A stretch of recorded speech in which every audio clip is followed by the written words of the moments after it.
WIBTAH for divorcing my wife because she wants to have a child? English is not my first language, so I apologize for any mistakes. I'm also a mess right now, so sorry if this doesn't make any sense.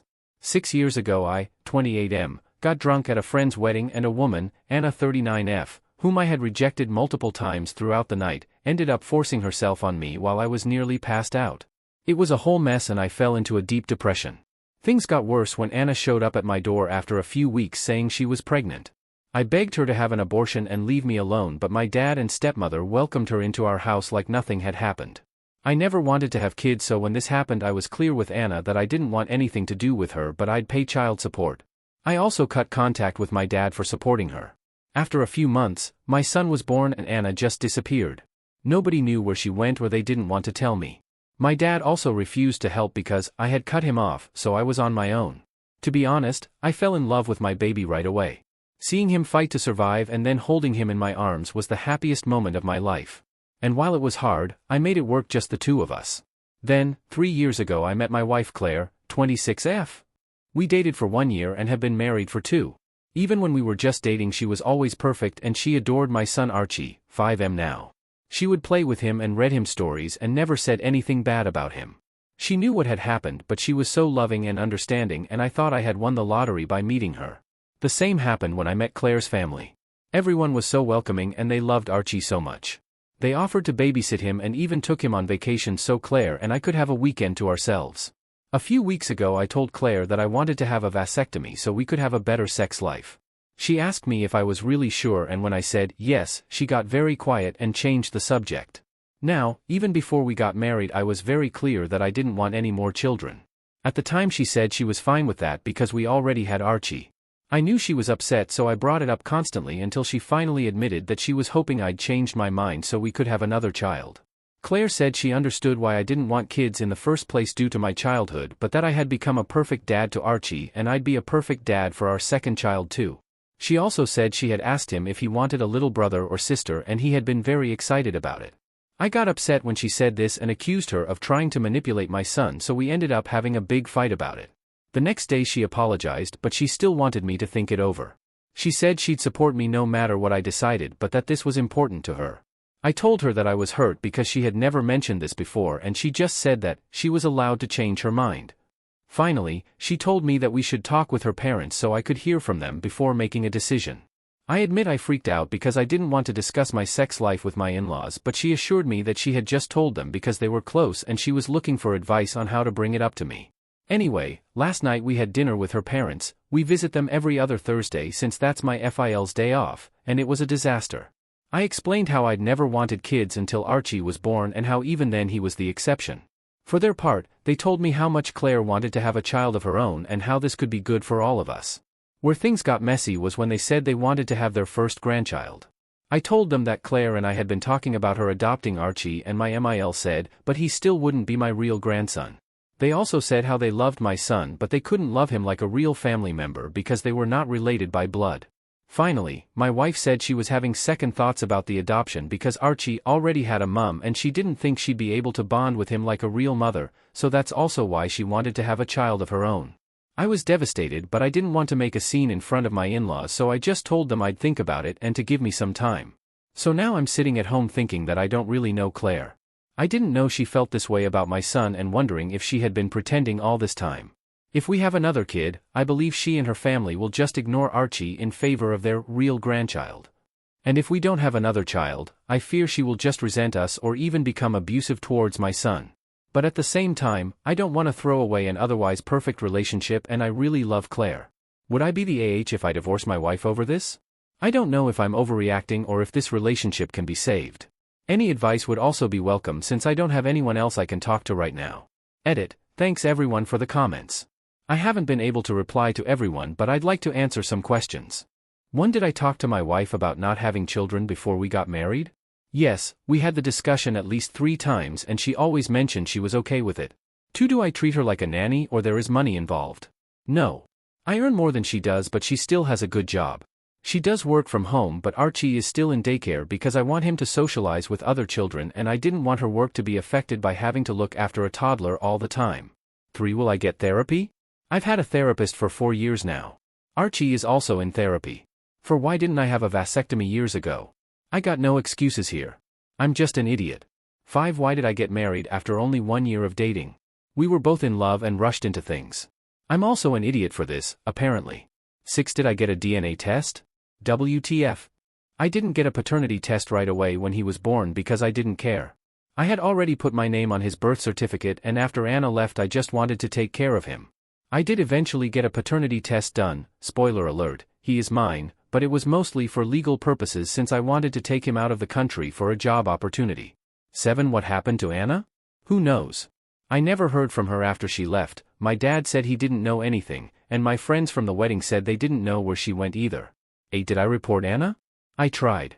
Unfortunately, I grew up in a country with some outdated ideas and I wasn't taken seriously by the police. Finally, I know that my in-laws were biased and that they would take Claire's side. I knew that when I agreed to have dinner with them, but I genuinely wanted to know if there was something Claire wasn't telling me. I was, and still am, confused and full of doubts about the whole kids thing, so I wanted to understand where she was coming from and what she was feeling. I just never imagined they felt the way they did about my son. Update. I appreciate everyone who took the time to read my previous post and commented with their advice. I was happy to see so many people sharing their own experiences as stepparents or stepchildren and those who tried to put themselves in my wife's shoes. It gave me a new perspective and that helped a lot. I also saw some people asking for an update, so here it is. Since Archie plays football every Saturday, I asked a friend of US, whose son is also on the team, if she could look after Archie for a while. I wanted to have this conversation with Claire without my son present in case we started arguing again, so we just headed home to talk after the game ended. I know a lot of people said I should just divorce my wife both to protect my son and to let her move on, but, please don't be mad at me, when we sat down to talk I wasn't ready to give up on my marriage just yet. At that moment I was willing to compromise with Claire about a second child as long as we got couples therapy to address her and her family's feelings towards Archie. Even after the initial fight, when I said I wanted a vasectomy, I was mostly confused about what to do since I just wanted my family to be happy. Anyway, I started by asking her to explain why and when she had changed her mind. Claire started to apologize right away and she told me that she had always dreamed of having a big family. She said that she tried to convince herself that she could accept not having children because she really loved me and she also loved Archie. She admitted to lying when I had asked her about it because she didn't want to break up and she felt I was giving her an ultimatum of either choosing having kids or choosing me. I never intended it to be one, I just didn't think it was fair for any of us to be in a relationship if our goals didn't align. She also admitted that she had always been hoping I would change my mind once I saw what an excellent mum she was to Archie. What surprised me the most is that apparently my MIL tried to convince her not to get married because it wasn't fair of her to expect me to change. Claire also told me it was MIL's idea to babysit Archie and do all those things together so my wife could bond with him and get used to the idea that he may end up being our only child. When I asked her why her mum had made the comments about blood being important, Claire said she had asked her parents to say that to convince me why it was important for her to have her own kids. I told her how hurt I had been by what they said and also when she told me she had changed her mind about the adoption. Claire said she was just scared that one day Archie would want to reconnect with his birth mother and that he wouldn't love her anymore. Apparently she had been reading a lot of stories from other stepparents who had been cast aside, especially when the birth parents showed up again or if there was a divorce involved. Her anxiety got worse around a year ago. According to Claire, she had always introduced herself as Archie's stepmom when she picked him up from the daycare because she didn't want to take Anna's place. I lost my patience and reminded her that Anna had abandoned us so there was no place to take. At this point we started arguing and going in circles. She accused me of not understanding how hard it is to be a stepparent and I told her she was fighting against windmills. After we calmed down a bit, she told me she got even more scared of being replaced when Archie started asking about his mum. She also felt guilty because she was sure he only asked because she kept correcting everyone about the whole mother/stepmother thing. She also said I made it worse because I didn't tell him the truth about Anna and tried to sugarcoat things by telling him that his mum felt guilty because he had been born very sick and she didn't want to see him suffer. Honestly, I just didn't know what to tell him because I didn't want him to feel sad about being abandoned. Claire accused me of still caring about Anna, WTF, and that's why I didn't want to paint her in a bad light. When I told her I just panicked and made up a lie in that moment, she said I should have just refused to answer and take Archie to a therapist. We did get him one the same month. That's when Claire said I should have tried to find Anna so we could have split custody and Archie could be with his real mum. I admit I lost it and started yelling at her that Anna was just a horrible person and that if it were up to me she'd never see Archie. She had SA'd me, she had tried to manipulate me when she got pregnant, she had abandoned my son right after he was born and, after all these years, she had never bothered to reach out.